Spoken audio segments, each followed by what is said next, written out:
ஆகாஷ்வாணி.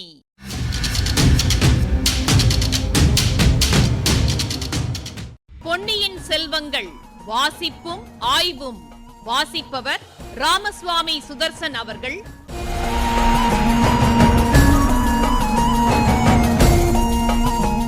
மகாராஜாதிராஜ ராஜகம்பீர ராஜமார்த்தாண்ட ராஜகுலோத்துங்க ராஜகுலதிலக ஈரேழு 14 லோகத்தின் அதிபதி பாரா.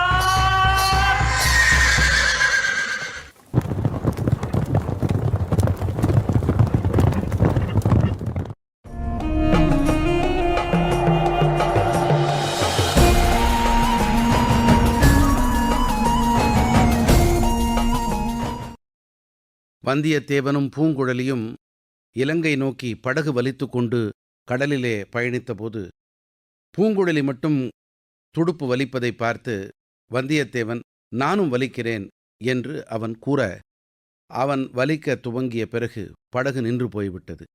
நீ சும்மா இருந்தால் மட்டும் போதும் என்று பூங்குழலி அவனிடம் கூற, அவனுக்கு ஒரே வெட்கம் ஏற்பட்டது. சற்று நேரம் சும்மா இருந்தான். சுற்றுமுற்றும் பார்த்தபோது படகிலிருந்து நீட்டிக் கொண்டிருந்த கழிகளும் கட்டைகளும் அவன் கண்களில் பட்டன. இந்த கட்டை என்னத்திற்கு என்று கேட்டான். படகு அதிகம் ஆடாமல் இருப்பதற்காக. இதை காட்டிலும் படகு அதிகம் ஆடுமா என்ன? இப்போவேதான் வேண்டிய ஆட்டம் ஆடுகிறதே. எனக்கு தலை சுற்றும் போலிருக்கிறது. இது ஒரு ஆட்டமா? ஐப்பசி கார்த்திகையில் வாடை காற்று அடிக்கும் போதல்லவா பார்க்க வேண்டும்? கரையிலிருந்து பார்த்தால் கடல் அமைதியாக தகடு போல இருப்பதாகத் தோன்றியது. ஆனால் உண்மையில் அவ்விதம் இல்லை என்பதை வந்தியத்தேவன் கண்டான். நுரையில்லாத அலைகள் எழும்பி விழுந்து கொண்டுதான் இருந்தன. அவை அந்த படகை தொட்டில் ஆட்டுவது போல ஆட்டிக் கொண்டிருந்தன. பெருங்காற்று அடிக்கும்போது இந்த கட்டை என்ன ஆகும்? எவ்வளவு பெரிய காற்று என்பதை பொறுத்தது. சாதாரணமாய் பெருங்காற்று அடித்தாலும் இந்த கட்டை படகை கவிழாமல் நிறுத்தி வைக்கும். ஒருவேளை சுழிக்காற்று அடித்து படகு கவிழ்ந்து விட்டால் இந்த கட்டையை படகிலிருந்து அவிழ்த்து விட்டுவிடாமல் அதை பிடித்து கொண்டு உயிர் தப்புவதற்கு பார்க்கலாம். ஐயோ, காற்றில் படகு கவிழ்ந்து விடுமான? சுழிக்காற்று அடித்தால் பெரிய பெரிய மரக்கலங்கள் எல்லாம் சுக்குநூறாகிவிடும். இந்த சிறிய படகு எம்மாத்திரம்? சுழிக்காற்று என்றால் என்ன? இது கூட தெரியாதா? ஒரு பக்கம் இருந்து அடிக்கும் காற்று இன்னொரு பக்கத்திலிருந்து அடிக்கும் காற்றும் மோதிக்கொண்டால் சுழிக்காற்று ஏற்படும். இங்கே தை மாசி மாதங்களில் கொண்டல் காற்று அடிக்கும். அப்போது அபாயமே இல்லை. சுலபமாக கோடிக்கரைக்கும் இலங்கைக்கும் போய் வரலாம். இரவுக்கிரவே போய்விட்டு திரும்பலாம். வைகாசியிலிருந்து சோழக காற்று அடிக்கும். சோழக காற்றில் இங்கிருந்து இலங்கை போவது கொஞ்சம் சிரமம். இப்போது சோழக காற்றுக்கும் வாடை காற்றுக்கும் இடையில் உள்ள காலம். கடலில் சில சமயம் காற்றும் மோதிக்கொள்ளும். மத்தினால் தயிர் கடைவது போல காற்று கடலை கடையும். மலை போன்ற அலைகள் எழும்பி விழும். கடலில் பிரம்மாண்டமான பள்ளங்கள் தென்படும். அந்த பள்ளங்களில் தண்ணீர் கரகரவென்று சுழலும். அந்த சுழலில் படகு அகப்பட்டு கொண்டால் அரோகராதான். வந்தியத்தேவனுக்கு திடீரென்று மனதில் ஒரு திகில் உண்டாயிற்று. அத்துடன் ஒரு சந்தேகமும் உதித்தது. ஐயோ, நான் வரவில்லை, என்னை கரையிலே கொண்டு போய் விட்டுவிடு என்று கத்தினான். என்ன உளறுகிறாய்? பேசாமல் இரு. பயமாயிருந்தால் கண்ணை மூடிக்கொள், இல்லாவிட்டால் படுத்து தூங்கு. வந்தியத்தேவனுடைய சந்தேகம் இப்போது உறுதிப்பட்டது. நீ பெரிய மோசக்காரி. என்னை கடலில் மூழ்க அடிப்பதற்காக அழைத்து போகிறாய். நான் தூங்கினால் உன் காரியம் மிகவும் சுலபமாகும் என்று பார்க்கிறாய். இது என்ன பைத்தியம்? எனக்கொன்றும் பைத்தியமில்லை. படகை திருப்புகிறாயா இல்லையா? திருப்பாவிட்டால் கடலில் குதித்து விடுவேன். தாராளமாய் குதி. ஆனால் குதிப்பதற்கு முன்னால் பொன்னியின் செல்வனுக்கு நீ எடுத்து போகும் ஓலையை என்னிடம் கொடுத்து விடு. ஓ, அந்த ஓலையை பற்றி உனக்கு எப்படி தெரிந்தது? உன் இடுப்பில் சுற்றியிருக்கும் சுருளை அவிழ்த்து பார்த்ததில் தெரிந்தது. நீ யார், எதற்காக இலங்கை போகிறாய் என்று தெரிந்து கொள்ளாமல் உனக்கு படகு தள்ள சம்மதித்திருப்பேனா? காலையில் மரத்தின் மேல் உட்கார்ந்து உன் அரைச்சுருளை அவிழ்த்து ஓலையை பார்த்தேன். மோசக்காரி, உன்னை நம்பி வந்துவிட்டேனே. படகை திருப்புகிறாயா மாட்டாயா? வந்தியத்தேவனுடைய திகிலும் வெறியும் பன்மடங்காயின. படகை திருப்பு, படகை திருப்பு என்று அலறினான். நான் மட்டும் இளைய பிராட்டி குந்தவையாக இருந்திருந்தால் இவ்வளவு முக்கியமான ஓலையை உன்னை போன்ற சஞ்சல புத்திக்காரனிடம் கொடுத்து அனுப்பியிருக்கவே மாட்டேன் என்றாள் பூங்குழலி. ஓஹோ, ஓலை கொடுத்தது யார் என்று கூட உனக்கு தெரிந்திருக்கிறதே.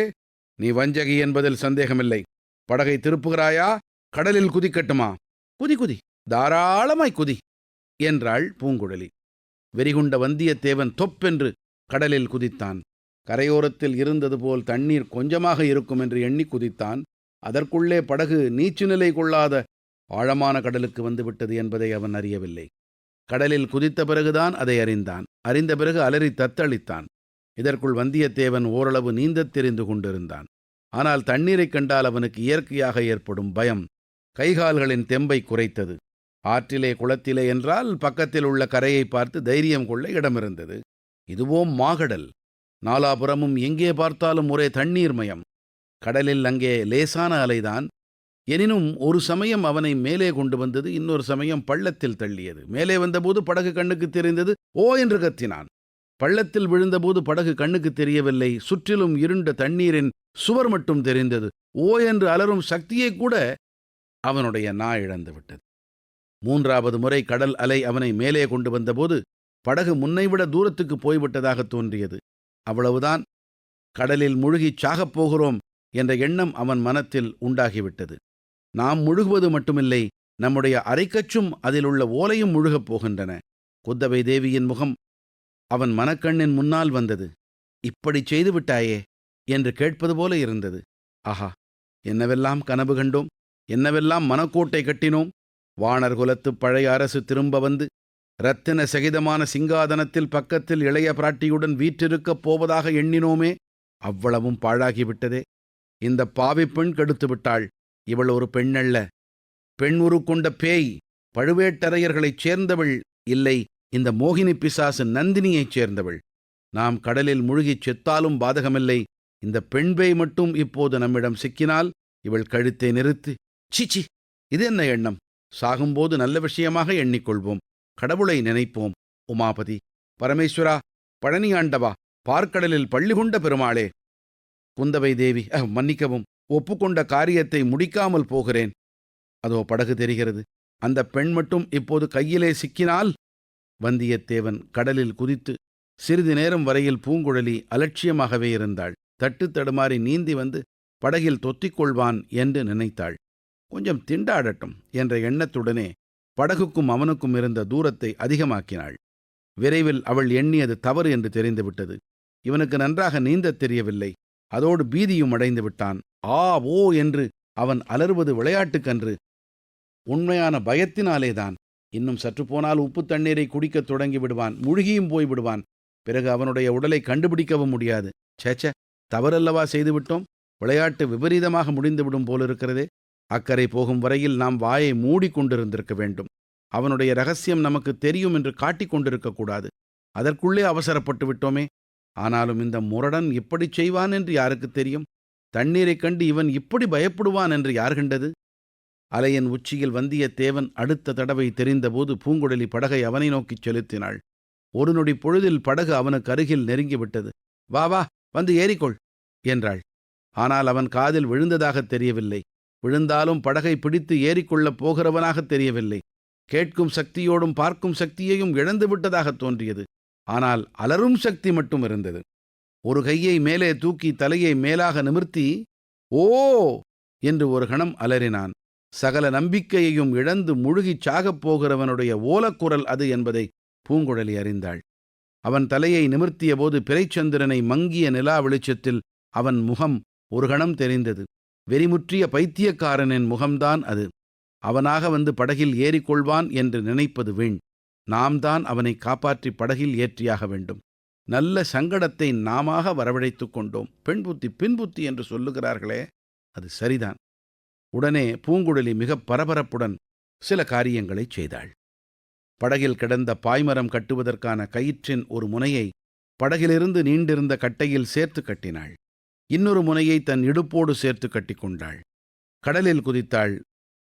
வெறு லாவகமாக கைகளை வீசி போட்டு நீந்திக் கொண்டு போனாள். வந்தியத்தேவன் அருகில் சென்றாள். கையினால் தாவி பிடிக்கக்கூடிய தூரத்தில் நின்று கொண்டாள். வந்தியத்தேவனும் அவளை பார்த்து விட்டான். அவனுடைய முகத்திலும் கண்களிலும் பயங்கரமான கொலைவெறி தாண்டவமாடியது. பூங்குழலியின் உள்ளம் அதிவேகமாக இயங்கியது. நீந்தத் தெரியாதவர்களும் கை சளைத்து தண்ணீரில் முழுகப் போகிறவர்களும் கடைசி நேரத்தில் என்ன செய்வார்கள் என்பது அவளுக்கு தெரிந்திருந்தது. தங்களை காப்பாற்றுவதற்காக யாராவது வந்தால் அப்படி வருகிறவர்களின் தோளையோ கழுத்தையோ கெட்டியாக பிடித்து கொண்டு விடுவார்கள். காப்பாற்ற வருகிறவர்களும் நீந்த முடியாமல் செய்து விடுவார்கள். உயிரின் மேலுள்ள ஆசையானது அந்தச் சமயம் அவர்களுக்கு ஒரு யானையின் பலத்தை அளித்துவிடும். காப்பாற்ற வருகிறவர்களை இறுக்கி பிடித்து தண்ணீரில் அமுக்க பார்ப்பார்கள். அவர்களுடைய பயங்கர ராட்சத பிடியிலிருந்து விடுவித்துக் கொள்ளவும் முடியாது, நீந்தவும் முடியாது. 2 பேருமாகச் சேர்ந்து கடலுக்கடியில் போக வேண்டியதுதான்.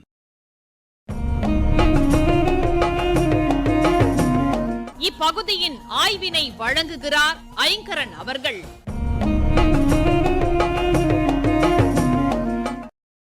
படக கடலில் இறக்கிறதுக்கும் இறக்கினதும் தாவி அதில் ஏறறதுக்கும் ஆர்வம் காட்டினானே தவிர வந்தியத்தேவனின் அடி மனசுல பூங்குழலியை பத்தின சந்தேகம் முழுமையாக போகல. இவளுக்கு ஏன் இத்துணை சிரத்தை? தன்னை வேட்டையாட வந்த பழுவூர் ஆட்களிடம் சிக்காமல் காப்பாத்தியிருக்கா. இலங்கைக்கு படகு வலிச்சுக்கிட்டு வர இசைந்திருக்கா. இது எல்லாத்துக்கும் பின்னாலே ஏதாவது ஏமாத்து வேலை இருக்குமோ? இனிமே இன்னும் விழிப்பா இருக்கணும். கடல் இவளோட சாம்ராஜ்யம். இவ சமுத்திரகுமாரி. இப்படி ஒரு பேர் எனக்கு இருக்குதுன்னு உனக்கு யாரும் சொல்லலையா? இப்படி ஒரு மிரட்டல். அரைச்சுருள்ல வச்சிருக்கிற பொருள் பத்திரமா இருக்குதா? இப்படி ஒரு எச்சரிக்கை. படகோட ஆட்டத்தை பத்தி அவன் கேட்டபோது இது ஒரு ஆட்டமா என்று கேலி. படகோ கப்பலோ ஒரு மிதவை நீர்ல எதனால மிதக்குதுங்கிறது எல்லாருக்கும் தெரியும். தொட்டில் ஆட்டம் மாதிரி ஆடியும் கவிழாம போய்கிட்டு இருப்பது விசித்திரமான வியப்பான விஷயம்தான். அதையும் சிந்திப்போம். மிதவையினால ஏற்பட்ட இடக்கவர்வால, அதாவது இடம்பெயர்ந்த நீரின் மிதப்பு மையம்னு ஒரு கற்பனை புள்ளி, படகின் ஈர்ப்பு மையம் இன்னொரு கற்பனை புள்ளிக்கு மேலே இருந்தா படகு நிலையாக இருக்கும். ஆட்டத்தினால படகு சாயும் போது மிதப்பு மையத்தை சுத்தி சுழல்ற மாதிரி தோணும். மிதப்பு மையம், அதாவது அந்த கற்பனை புள்ளி நகரும். ஆனா ஈர்ப்பு மையத்துக்கு மேலே இருப்பதால ஒரு மீள் விசையை ஏற்படுத்தி படகை நேராக்கிடும். இந்த நிலை தலைகீழா ஆயிட்டாதான் படகு கவிழும் அபாயம் ஏற்படும். ஆக மிதப்பு மையம் படகின் நிலைத்தன்மைக்கு முக்கியமான காரணி. நல்லது. கடலின் ஆட்டத்தை, அதாவது படகின் ஆட்டத்தை பார்த்து இவன் மனம் ஆட ஆரம்பிச்சிட்டது. பேச்ச மாத்திரா காற்றின் ஓட்டத்தை பத்தி சொல்றா. சோழக காற்று, சோழகம்னா தெற்கு, இது தென் திசையிலிருந்து வீசுவது தென்றல். சில சமயம் தென்மேற்கிலிருந்தும் வீசும். அப்ப அதன் பெயர் சோழக கச்சான். வாடைக்காற்று வடக்கிலிருந்து வீசுவது, கொண்டல் காற்று கிழக்கிலிருந்து வீசுவது. இப்படி இவங்க 2 பேரும் படகுல போய்கிட்டு இருக்கிற சமயம் சோழக காற்றுக்கும் வாடைக்காற்றுக்கும் இடைப்பட்டது. அதாவது ஆவணி மாதம்னு சொல்லலாம். சமுத்திரகுமாரி, விசித்திரமான பேரா. சக்கரவர்த்தியின் இளைய குமாரரை பொன்னியின் செல்வன்னு சொல்றாங்களே, அது மாதிரிதான். இப்படித்தானே தொடங்குது அவ பார்த்த ஓலை.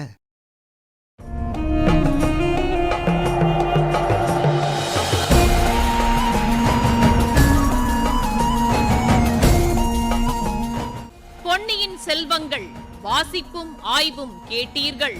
வாசித்தவர் ராமசுவாமி சுதர்சன் அவர்கள். ஆய்வினை வழங்கியவர் ஐங்கரன் அவர்கள். படைப்பு சென்னை வானொலி நிலையம்.